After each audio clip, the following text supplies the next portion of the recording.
Today's video is about how to put wheels on your stand-up paddleboard. Stand-up paddleboards can be pretty heavy. You can spend a little bit more money and get a lighter board, but even still, it's bulky and it gets tossed around by the wind pretty bad. And even if you've got an expensive board that's fairly light, when you have been paddling all day, you can get pretty tired, and it can feel a lot heavier when you're trying to make the long walk through soft sand back to your vehicle. So I came up with a way to put wheels on my paddleboard, and it starts with my beach card. So I've got the beach card, and if you've seen that video, you know that the wheels come off, and I thought, well, I've got this great set of wheels and an axle already on PVC. How can I use that and put it on my beach card? So I've got these wheels right here, and came up with my stand-up paddleboard caddy. It's that simple. They attach here. They go on. Now I could drill holes and I could put the pins to make it more secure, but I really don't see it being loaded up enough that I would need to do that. I'll pop the bungee cord off of one side, take my paddleboard, put it there, take the bungee, wrap it around, and now I'll show you how easy it is to move around.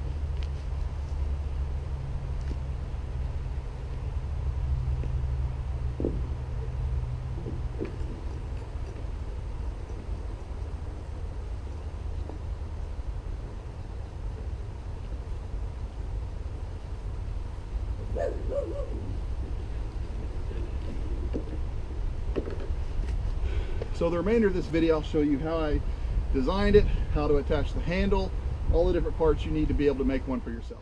Okay, so real quickly, I just wanted to show you an overhead view of what it looks like to put the cart on the paddleboard before we get into the specifics of the design. Lift your board up, slide the caddy on, the bungee strap, which is on one side, reach it over, clip it in, and there you go. You can see that up close and personal view of the caddy. So let's talk about the width and the height, or the depth right here, of your caddy. You're going to want that to be based on the dimensions of your board at the fin. So you ultimately want that thing to rest right here against the fin, and so you want it to be based on the width of your board at the fin, and then the thickness of your board at the fin. And if you've got multiple boards, we're going to talk a little bit about how you design your caddy to fit multiple boards. But first, let's talk about how to determine the width and the thickness. We'll start with the thickness. The way I like to do it is just to take a couple of boards, lay one underneath, and I can kind of line it up and make sure I'm at the back of the fin. Take another one, put it right on top. I can just take a tube of my tape measure, and I can measure it, the thickness. And on this one, we're looking at like 2.5 inches. Check the other side just to make sure. Maybe push it forward just a little bit more.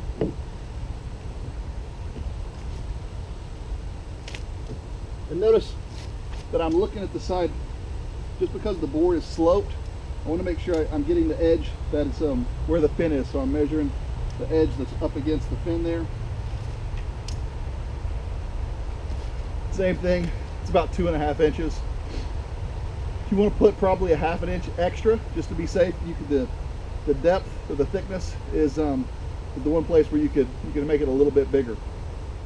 Now, if you have multiple boards, you're going to want the thickness to account for the thickest board that you have, and you're going to want the width to actually be based on the more narrow of the two boards.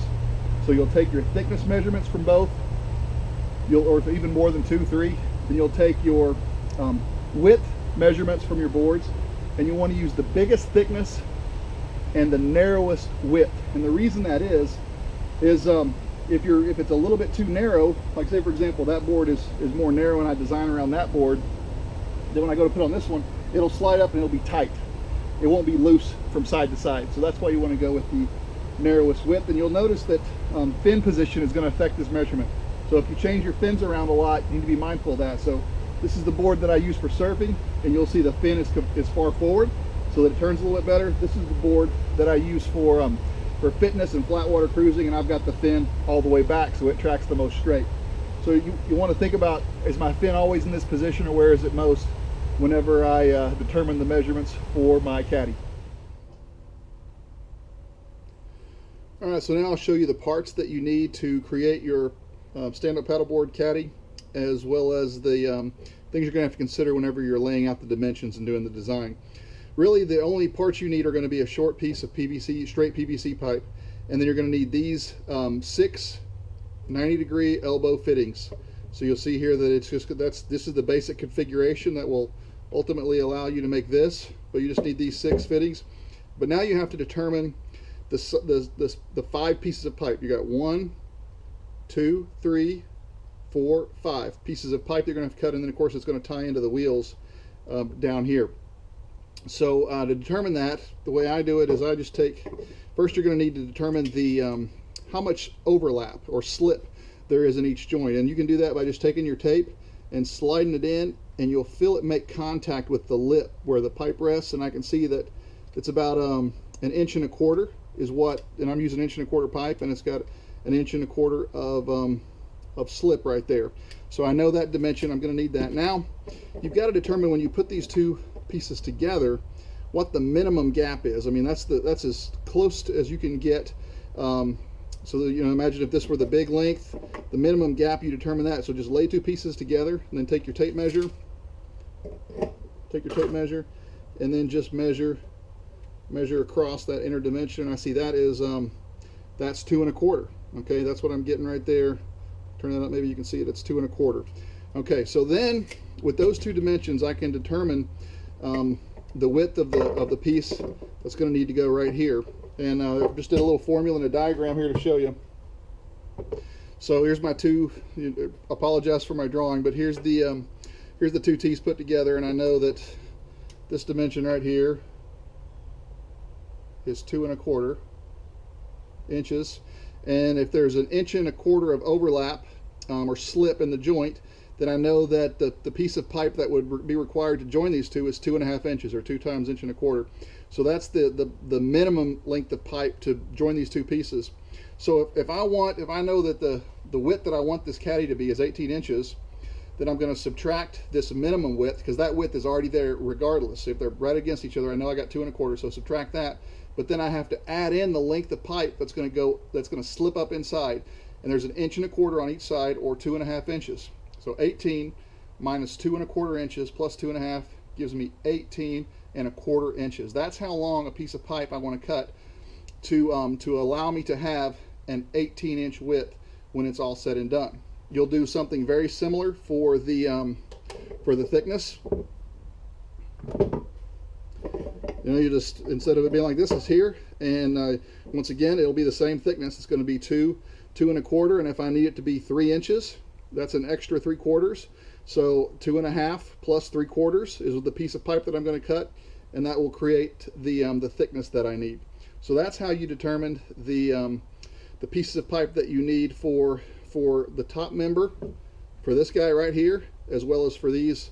Let me flip this over. Yeah, as well as for these, you can see that I had to add about 1/4 inch. I don't know if you can see that, about 1/4 inch is what I came up with to get the thickness right. And then down here, I put 1/4 inch in there as well, but that was only because I had to fit the wheel assembly that I already made for my beach cart. If you want to see more about that, go to my DIY beach cart video. But if I was doing this just for myself, just designing specifically, I would go ahead and I would put that guy just right up there on that, and that would get my wheelbase as wide as possible. And the wider your wheelbase is, the more stable it would be. So, and in this case, it would take, the slip is 1.25 inches, so it would take a 2.5 inch piece of pipe to be able to do that. So once again, these are the pieces. You're going to determine your dimensions, and when you're done, you're going to put it all together. You're going to have something that looks like this. The last step is you've got to be able to put this bungee cord on it, because the bungee cord is what holds it on there. And to be able to put the bungee cord on it, you're going to have to drill holes in the side. So you're going to go and put a hole, and that hole needs to be pretty big, because you got to be able to take this hook, and sometimes it's going to be in an awkward angle, and you need to be able to get it in there. So you're going to put a hole on this side. You're going to put a pull hole over here as well, and that's so that your bungee cord can go on there. And then, you know, looking at it from a top angle, The bungee cord comes up here and it goes around the fin. All right, so whenever you've got wheels on one end at this point, but you need to be able to carry it from the other end. If you're just trying to grip it, you have to imagine this is upside down. This would be facing the ground. If you just try to grip it and pull it, if you encounter any resistance, your hand's going to slip off and the board is going to fall to the ground and it's going to make contact and it could hurt it. So you really need to have something more secure. And I'm going to show you 2 ways to put a handle on the front that you can use to carry your board and pull it with the caddy on the tail of the board. So the first one is if you've got a board that has, I've got one board that has these loops or these tie down points, and I can use these tie down points, the most forward set of tie down points, to be able to create my handle with that. My other board, which is more of a surf style board, it doesn't have anything, and on that one I use my GoPro mount. So I'm going to show you how to attach handles using each of those methods. So first we'll start with using the tie down points. So what you're going to do is you're just going to take a little piece of 550 cord. You can see there, got a little piece, and I'm just going to thread it through. And I'm just going to tie a square knot in that. If you don't know how to tie a square knot, it's kind of a granny knot, but it's better than a granny knot. So there's plenty of videos on YouTube that YouTube talks about how to tie a square knot. So get one of those and learn. It's a really strong knot, but you can untie it. It's a cool thing. So make sure you got it good and tight. And you'll see that I already have my other one put on there. But we're going to use this to put a strap through there and to be able to pull it forward. So you're going to see me flip it over, and I'm going to attach the strap. So what I have here is the cam buckle tie down strap that I use to tie the board down on the rack on my truck, or the rack that you have on your car. These cam straps are pretty common for people securing their boards, but that's what I'm going to do to use to make the handle, because I already have it on my car when I get to the beach or the lake or wherever I'm headed with my board. So you'll start, I'm just going to take that and find the first loop, and imagine if this were on top of the rack. I'm going to take that strap, I'm going to go over, I'm going to find that other anchor point I just created.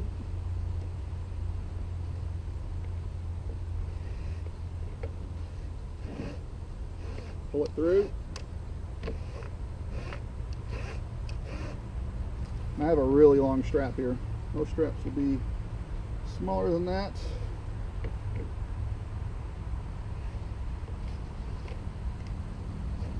Doesn't have to be flat or square or anything. Come run it through my cam strap.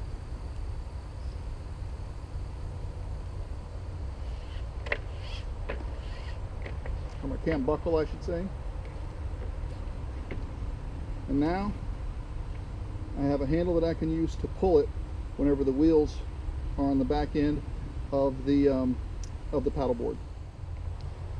Alright, so this is my surfboard, and you'll notice that it's perfectly smooth all along the top. There's no tie down points, there's nothing that I can use to attach a handle so that I can pull my board whenever I have the wheels on the back end. But I do have a GoPro mount, and I have figured out how to use the GoPro mount to attach a pull handle. So you just take your typical GoPro mount and slide it in from back to front. It's important that you slide it in that direction, because you're going to be pulling in this direction and there's no way it'll come out. If you slide it the other way, it could slide out. I know they make the little clips that you can put in, but I'm just more comfortable if I make sure I slide it in from the back. Then you're going to take a piece of 550 cord. I don't know, I've got a couple feet here, maybe a total of 3 feet there. And if you've seen my videos, you know that I love 550 cord. But you're going to take it and you're just going to put that one. You have what's called a bite here, a loop, and you're just going to put that and lay one side in each end of the GoPro mount. Then just take and put the bolt in there. So now I have that, and then basically I want to attach a handle. Since we're working with PVC, you can cut a short piece that will basically be your handle, so that that string does not cut into your hand, and just thread your line through the pipe. Once again, get it to the length that you want. You're going to tie a square knot. Love my square knots, great knots. Tie your square knot and check it out. So imagine if this were upside down. Now I have a handle that I can use. This will be the facing the ground. It'll be turned upside down, and I've got a handle that I can use to pull my board with the wheels on the back end. So I want to finish today by talking about how to get your board rigged up when you get to the beach, because I've had it laying in grass today, and when you're in a parking lot at the beach, you don't necessarily have that luxury, and you don't want to bang up your boards. So I'll put the rig on my board while it's still on my rack. You can see here I've got it on the rack now. Normally I would put my fins forward like you're supposed to when you're traveling down the road with your board, but I'm confident in my ability to strap something down. And really I need the clearance for the wheels on the tail of the board, and that's why I stick the tail off. Depending on what your system is, if you've got room on the front, if your hood slopes down, you can get the wheels in the front, then you can put the tail to the front. But you just want to make it to where you can get the wheels on your board while it's on the rack, and I'll show you how to do everything right now. So I'm taking my caddy here, slide it on, come up with the bungee cord, slip off on me, take it around, lock it in.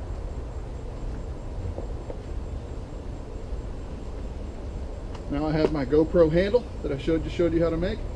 We go up on the front of my board here.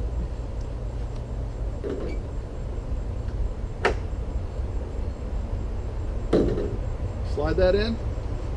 So now it's all set. I'm going to lift the board off. Now what I have to realize is by adding the caddy and the wheels to the tail, it's heavier. So the normal balance point is going to be farther back. So normally I would grab right at the handle, but I'm going to grab a little bit more towards the tail to compensate for that.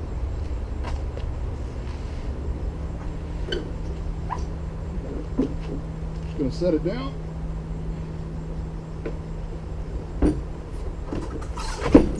Wheels make contact, slide up,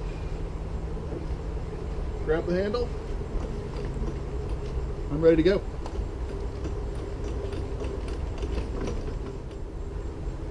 Now when I come back from a day at the beach, just reverse the steps.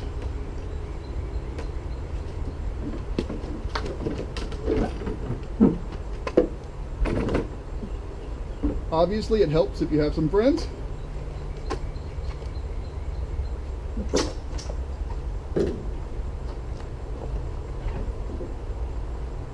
Put it back on the rack, take all the rig off, strap it down, head home. And that is the stand-up paddleboard caddy.